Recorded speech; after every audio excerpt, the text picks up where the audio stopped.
Good day, beer drinkers. I'm having my first Modern Times beer in a really long time. It's been like a year, maybe even longer since I've had a hoppy beer from Modern Times, but they shipped some out to Boston, and this is their Orderville year-round mosaic-centered IPA. It was canned about 3.5 weeks ago, and I've never had this one before.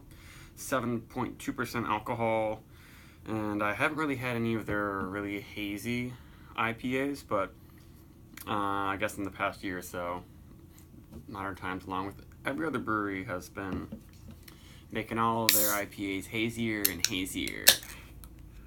And sometimes it's good, sometimes they fail a little bit, but I thought this would be definitely worth a taste, especially because it got here nice and fresh. Very hazy, very pale.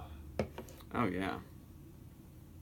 Darn near opaque. It looks a lot like the pseudo-sucans we've been getting in New England. It's kind of crazy that all these brewers who are making really good, juicy, hazy IPAs from all over the country are now sending their beers to New England, and it's like, I just have way too many to choose from these days.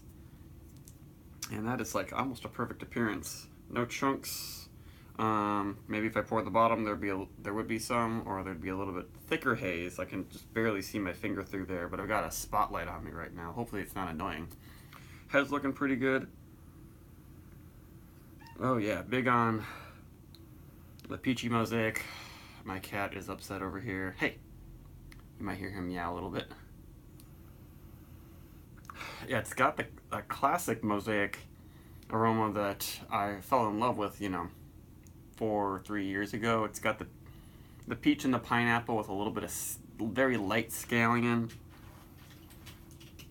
Hey dude, come over here. He's scratching at the door. Yeah, there's like this hint of, it's not garlic, but it's like a minerally scallion-y bite. It doesn't quite get to garlic or onion, and it's not like an off flavor that I don't like. It's nice though. Maybe it's almost like green pepper a little bit, but with lots and lots of sweet, really ripe tropical fruits in there, and a little bit of like cotton candy. Not a super full body. I would have probably gone nuts for this a couple years ago, but it's not following through with juiciness, and it's rather sweet.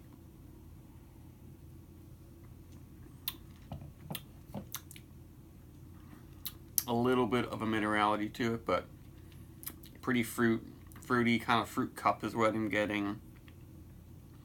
And there's little to no green quality.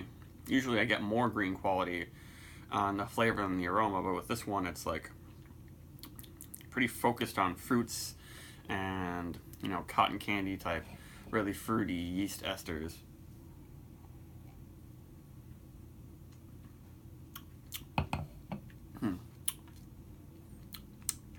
Yeah, it's good. I'm not a huge fan of it though. It just needs a little bit more of a bite. At least needs a little bit more.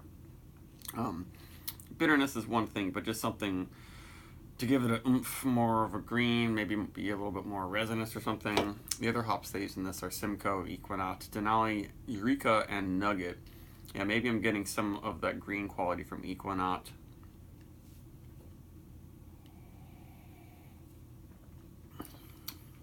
Oh yeah. Now there's some kind of dank thing happening. It's getting a little. It's kind of seeping into flavor. Not quite garlic, but kind of a dank scallion-y things happening. But I get it mostly in the nose. Yeah, there's some complexity that comes out in the flavor a little bit, but I wish it were drier. It's not like asking for another sip or anything.